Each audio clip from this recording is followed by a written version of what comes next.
آج زکوٰۃ کا نظام پورا درہم برہم ہے. زکوٰۃ ہمارے ہاں نکالی جاتی ہے لیکن نظام ایسا درہم برہم ہے، کہیں جا کر کے زکوٰۃ کا پیسہ جام ہو جاتا ہے. مستحقین ویسے کے ویسے ہیں. ہمارے مسجدوں کے باہر مانگنے والوں کی تعداد سال بھر میں کبھی کم نہیں ہوتی. یا کچھ لوگ اگر پیشہ ور مانگتے ہیں تو انہیں روکنا چاہیے. میں یہ نہیں کہتا کہ وہ صرف اور صرف غریب مستحقی ہیں، ہو سکتا ہے کچھ لوگ پیشہ بنا لیے ہوں مانگنے کو، لیکن مسلمانوں کو ان تمام چیزوں کو روکنا چاہیے. اور ہماری زکوٰۃ کا جو نظام ہے، اللہ نے سب سے پہلے قرآن میں فرمایا انما الصدقات للفقراء والمساکین. سب سے پہلے زکوٰۃ کے مستحقین فقیر ہیں، مساکین ہیں. اور پھر یہ جو مدارس کا ہے، مدرسوں کو زکوٰۃ، ان کا نمبر قرآن پاک میں سب سے اخیر میں ہے. فی سبیل اللہ، یعنی جو اللہ کی راہ میں ہیں وہ طالب علم ہے. ہاں اگر وہ مستحق غریب ہے، فقیر ہے تو ٹھیک ہے، وہ بھی نمبر 1 پر زکوٰۃ لے سکتا ہے. لیکن آج ہمارے لوگوں میں ایک ذہن میں یہ بات بیٹھی ہے کہ زکوٰۃ صرف اور صرف ایک جگہ جو مدرسوں کو دی جاتی یہی ہے. وہ ایک حصہ ہے، آپ ضرور دیں. جو مستحق ادارے ہیں وہ دین کا نظام چلا رہے ہیں، ضرور دیں. لیکن آپ آس پاس کبھی نظر نہیں کرتے، اپنے ارد گرد نظر نہیں کرتے. قرآن پاک میں ان فقیروں کا ذکر کیا گیا ہے کہ جو شرم کے مارے تم سے مانگتے نہیں وہ حقیقت میں فقیر ہے. حیا کی وجہ سے تمہارے پاس ہاتھ نہیں پھیلاتے، وہ حقیقت میں فقیر ہیں. اور ان کو دینے پر اللہ نے تمہارے بہت بڑے اجر کا وعدہ فرمایا. یہ احساس آپ کو خود کو ہونا چاہیے. میں آج ایک مثال دوں. نبی پاک صلی اللہ تعالیٰ علیہ وسلم کا جو نظام ہے، سیدنا عثمان غنی رضی اللہ تعالیٰ عنہ کا جو مال تھا، حیرت ہوتی ہے آج بھی مدینہ طیبہ میں حضرت عثمان غنی کا اکاؤنٹ چل رہا ہے.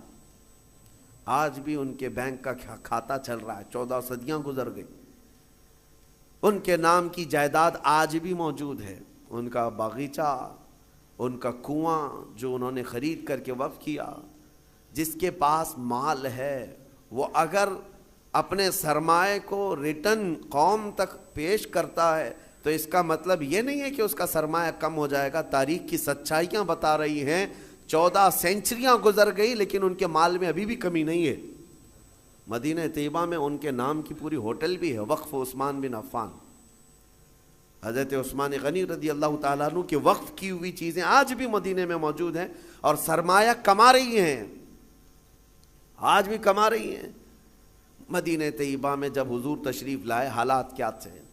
ایک ہی کنواں تھا میٹھے پانی کا، اور وہ بھی یہودی کے قبضے میں تھا. وہ پانی بیچتا تھا تو پانی بیچا جاتا تھا. ظاہر سی بات ہے یہ استحصال آج بھی کچھ لوگ کرتے ہیں. جب ضرورت کی چیزیں نہیں ملتی مارکیٹ میں تو کچھ مالداروں کے پاس یہ چیزیں ہوتی ہیں اور وہ لوگوں کو جو 10 روپے کی وہ 100 روپے میں بیچتے رہتے ہیں. یہ احتکار اسلام میں ناجائز و حرام ہے. لوگوں کی مجبوری کا فائدہ اٹھانا. جب تمہارے لیے ضرورت تھی یہ 5 روپے کا ماسک جو ہے 50 روپے میں بھی بیچا جا رہا تھا کیونکہ اب لوگوں کو ضرورت تھی. تو لوگوں کی ضرورت کو دیکھ کر کے اس کا منافع بڑھا دینا اور لوگوں کی مجبوری کا فائدہ اٹھانا، اسلام اس کی کبھی اجازت نہیں دیتا. جب مدینہ طیبہ میں آئے ایک یہودی سب کو پانی بیچ رہا ہے، پینے کا پانی. صحابہ جو غریب تھے حضور کی بارگاہ میں آئے، عرض کیا کہ یا رسول اللہ صلی اللہ علیہ وسلم اتنی غریبی ہے کہ ہم پانی خرید کر نہیں پی سکتے. حضور اکرم صلی اللہ تعالیٰ علیہ وسلم نے اعلان فرمایا کوئی ہے ہم میں سے جو اس کنویں کو خرید کر کے اللہ کی رضا کے لیے وقف کرے اور مسلمانوں کو پانی پہنچائے، اس کے لیے اللہ تعالیٰ جنت کی پوری نہر عطا فرمائے. حضرت عثمان غنی کھڑے ہوئے، مال والے تھے، پیسے تھے. کہا کہ یا رسول اللہ صلی اللہ علیہ وسلم مجھے اجازت دیں، میں یہ سودا کرتا ہوں. گئے لیکن ماننا بھی تو چاہیے. جو مالک ہے کنویں کا اس کے پاس آیا، یہودی تھا. اس سے کہا تو یہ کنواں مجھے بیچ دے، اور ریٹ لگانا شروع کیا. کتنا جو تھا ہی نہیں اس وقت کا ریٹ. آپ نے 1000 درہم سے شروع کیا. 1000 2000 3000 4000 درہم چاندی کے سکے کو کہتے تھے. 10,000 درہم پر بھی لگائے، وہ دینے کو تیار نہیں ہوا، کہا نہیں میں بیچوں گا نہیں کنواں۔ پھر حضرت عثمان غنی نے ایک راستہ ہی نکالا، کہا اچھا ٹھیک ہے تو نہیں بیچے گا، پارٹنرشپ میں تو کر لیتے ہیں، آدھا آدھا کر لیں گے، تو آدھا مالک میں آدھا مالک، ایک دن تو بیچ ایک دن میں بیچوں گا۔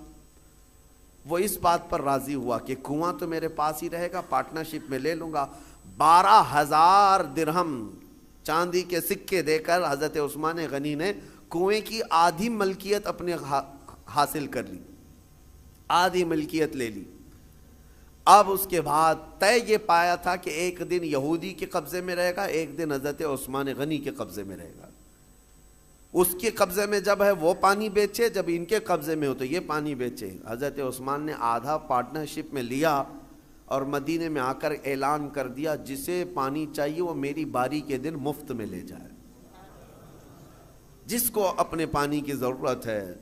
مدینے کے غربا، مساکین اور سب اہل مدینہ حضرت عثمان کی باری کا انتظار کرتے، جس دن ان کی باری ہوتی سب پانی لے لیتے، اور جب یہودی کی باری ہوتی وہ مکھیاں مارتا بیٹھتا، کون خریدتا؟ جب پانی مفت میں تقسیم ہو رہا ہو تو پیسے دے کر اس سے کون لیتا؟ تو اس نے جو سودا کیا تھا پھر وہ کہنے لگا کہ میں تو گھاٹے کا سودا کر لیا۔ عثمان چالاکی کر گیا، یہودی کہتا رہا، اور اس کے بعد کئی دن تک اس کے کنویں پر کوئی خریدار نہیں آتا۔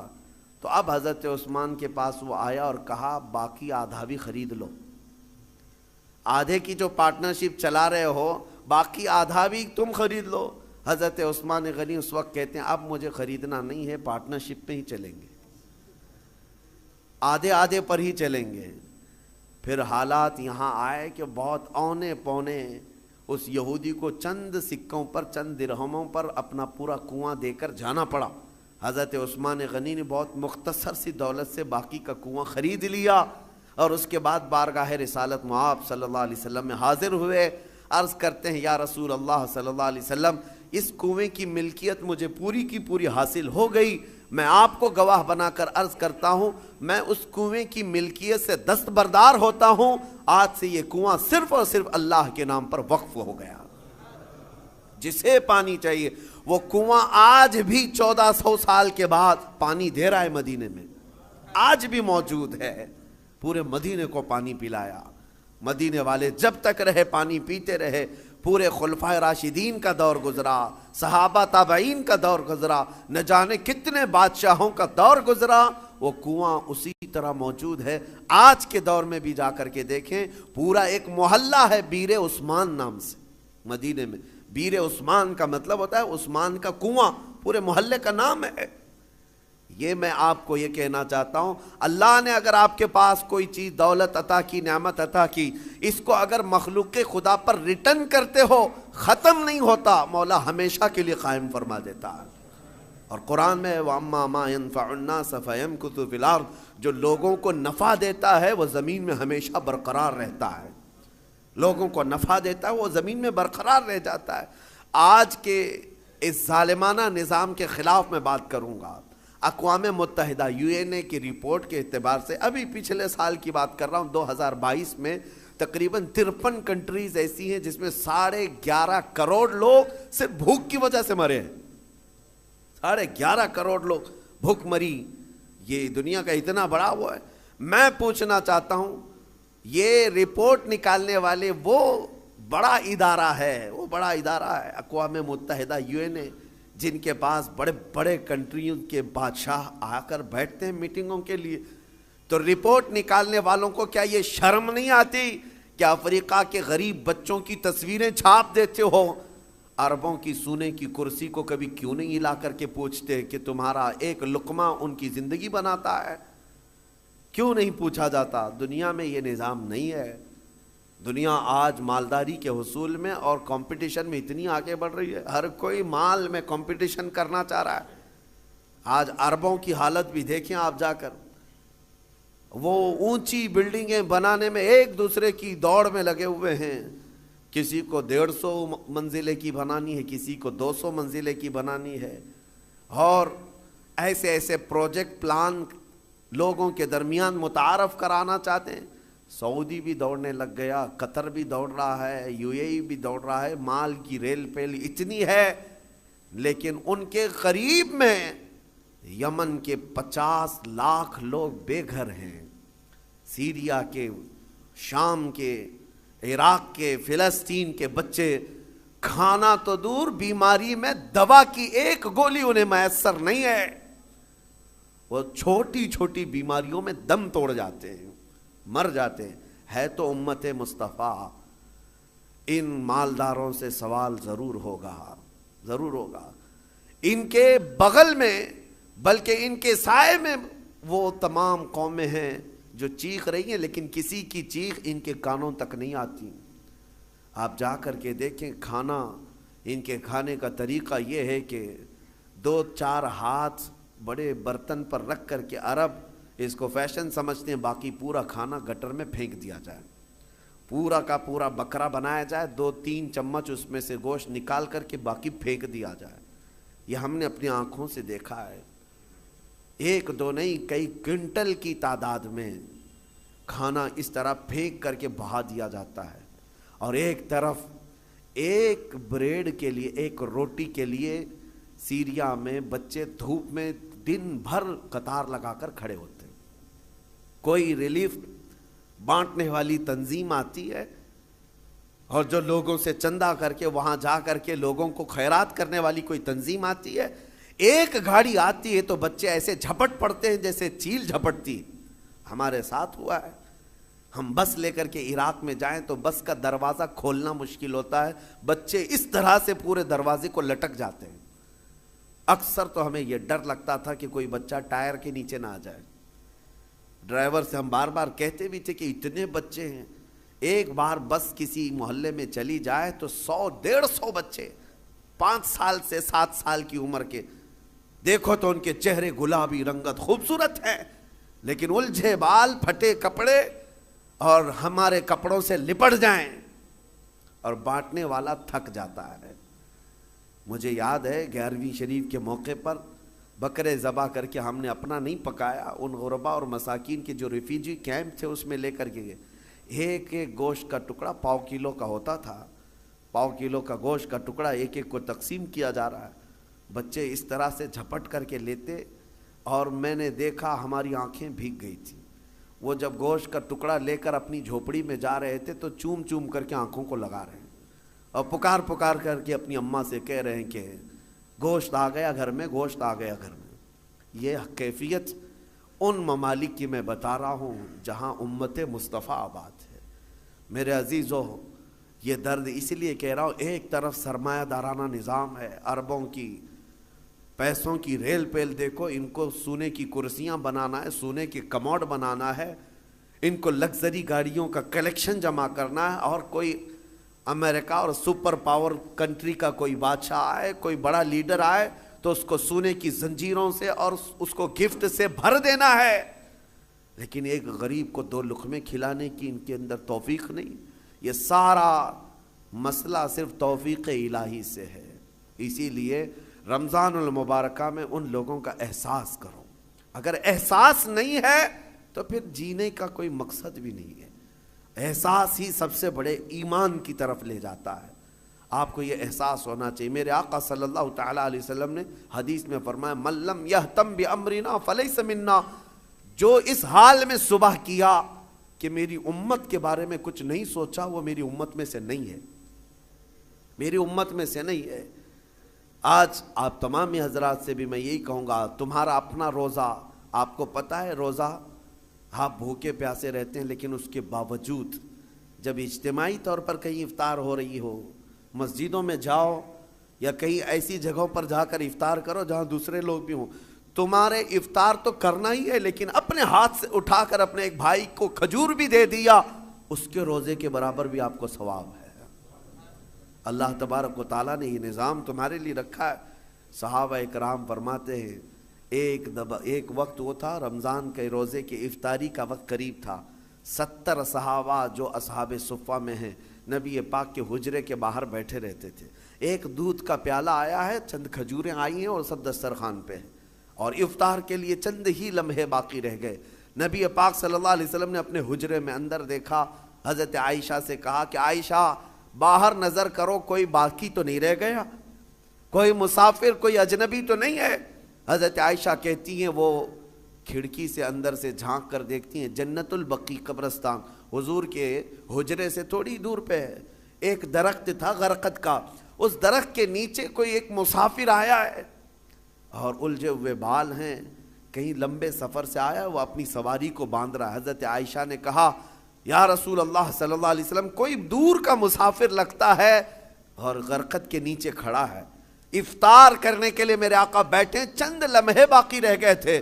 صحابہ کہتے ہیں حضور دسترخوان چھوڑ کر اٹھ گئے، میرے آقا دسترخوان چھوڑ کر اٹھ گئے اور چل کر کے گئے، اور جب اس کے پاس گئے تو اس سے پوچھا کہاں سے آئے؟ وہ بڑا لمبا سفر کر کے آیا تھا، اور حضور اکرم صلی اللہ تعالیٰ علیہ وسلم نے اس سے پوچھا کہ یہاں آنے کا مقصد کیا ہے؟ آنے والے نے کہا میں محمد صلی اللہ علیہ وسلم سے ملاقات کے لیے آیا ہوں، میں انہیں دیکھنے آیا ہوں۔ حضور نے ہاتھ پکڑ کر طلب کیا کہ چلو ہمارے ساتھ، اور حضور اکرم صلی اللہ تعالیٰ علیہ وسلم لا کر کے اس کو دسترخوان پر بٹھائے، اور جب دسترخوان پر بیٹھا ایک دودھ کا پیالہ تھا، حضور نے پیش کیا، وہ آیا ہوا مسافر پورا دودھ پی گیا۔ یہاں کسی کے لیے سب روزے والے لوگ ہیں، دودھ پی گیا۔ نبی پاک صلی اللہ تعالیٰ علیہ وسلم مسکرائے اور کھجور حضور نے اپنے منہ سے تھوڑی سی کھائی اور صحابہ کو دیا۔ صحابہ کہتے ہیں ساروں نے وہی کھجور کھائی، سبوں نے وہ کھجور کھا لی۔ اب اس کے بعد وہ بندہ پوچھتا ہے محمد کہاں ہیں؟ جو آیا ہوا ہے وہ کہتا ہے محمد کہاں ہیں؟ نبی پاک صلی اللہ تعالیٰ علیہ وسلم نے اس وقت تک اسے احساس ہونے نہیں دیا میں اللہ کا رسول ہوں۔ سب سے پہلے اس کا پیٹ بھر جائے، سب سے پہلے اس کی ضرورت پوری ہو جائے۔ پھر صحابہ نے کہا تیرا ہاتھ جس نے تھاما تھا وہی اللہ کا رسول ہے، وہی محمد عربی صلی اللہ تعالیٰ علیہ وسلم ہے۔ اے احساس ہے میرے عزیزو، آج اللہ تعالیٰ نے کوئی چیز تمہارے پاس دی ہے تو ذخیرہ اندوزی کے جرم میں کبھی مبتلا مت ہونا۔ ذخیرہ اندوزی کا مطلب یہ کہ خزانے جمع کرتے رہو کرتے رہو۔ قرآن کہتا ہے والذین یکنزون الذهب والفضة ولا ينفقونها في سبیل اللہ فبشرهم بعذاب علیم۔ اللہ فرماتا جو خزانہ جمع کر رہے ہیں، سونا چاندی ذخیرہ کرو ذخیرہ کرو، تمہیں جتنا جمع کرنا ہے جمع کرو، لیکن اس کا حق ادا نہیں کیا، اس کی زکوٰۃ نہ نکالی۔ اللہ فرماتا ہے اے حبیب ان لوگوں کو بشارت دے دیں دردناک عذاب کی، یوم یحمى علیہا فی نار جہنم فتکوی بہا جباہہم وجنوبہم وظہورہم ھذا ما کنزتم لانفسکم فذوقوا ما کنتم تکنزون۔ قیامت کے دن اللہ فرما رہا ہے اس دن آگ تپائی جائے گی جہنم کی، اور پھر یہ جو لوگ ذخیرہ اندوزی میں ملوث تھے ان کی پیشانیوں کو داغا جائے گا، ان کی پیٹھ کو داغا جائے گا، ان کے دونوں بازوؤں کو داغا جائے گا، اور پھر ان سے کہا جائے گا چکھو یہ تمہارا وہی مال ہے جس کو تم جمع کر کے سانپ کی طرح بیٹھے رہتے تھے۔ اگر اللہ نے دیا خوب جمع کرو، خوب حاصل کرو، لیکن اس کا حق بھی ادا کرو، اس کا حق ادا کرو۔ آج حالات ہمارے پوری امت کے لیے اس قدر دردناک ہیں۔ میں ایک ریکویسٹ کر کے اپنی گفتگو کو ختم کرتا ہوں۔ افطار روزانہ کرتے ہیں، دسترخوان پر بیٹھتے ہیں، تو جب کھجور اٹھائیں، ہو تو نہیں سکتا، ہماری طاقت نہیں ہے کہ ہم چل کر کے ملک شام پہنچ جائیں، چل کر کے ابھی ہم عراق پہنچ جائیں، چل کر کے ابھی ہم یمن چلے جائیں، لیکن دسترخوان پر کھجور اٹھا کر بارگاہ رب العزت میں یوں تو کہہ سکتے ہو مولا مجھے تو نعمتیں کھلا رہا ہے، تیرے حبیب کی امت میں چھوٹے بچے بھوک سے بلک رہے ہیں، اے اللہ تو نے مجھے کھجوروں کی نعمت دی ہے، اے کریم خدا ان پر تو اپنا خانے نعمت وسیع فرما دے، میرے حبیب کی امت پر تو رحم کی چادر پھیلا دے، ان کے آزمائش کے دنوں کو تو مولا اب ختم فرما دے۔ یہ دعا روزانہ افطار میں ضرور کر لینا۔ اس لیے میں کہہ رہا ہوں کہ اگر تمہارے دل میں احساس بھی پیدا ہوا، قیامت کے دن یہ نیت بھی دیکھی جائے گی کہ یہ چل کر کے تو نہیں گیا، لیکن ان کے درد کا درد یہ یہاں بیٹھ کر کے بھی محسوس کرتا تھا، اس کی بھی بخشش کی جائے گی۔ اللہ کریم رمضان المبارکہ کی ان خیر والی ساعتوں میں ان تمام غریب امت مصطفیٰ پر رحم و کرم کی بارش نازل فرمائے، مولا ان سب کو امن کی سانسیں عطا فرمائے، رب ذوالجلال اس پاک مہینے میں ان غربا اور یتیموں کو جن کے ماں باپ کا سایہ ان کے سروں سے اٹھ چکا ہے، جن کا کوئی حامی و مددگار نہیں، مولا تو ان کا حامی و مددگار بن جا۔ اے کریم خدا تو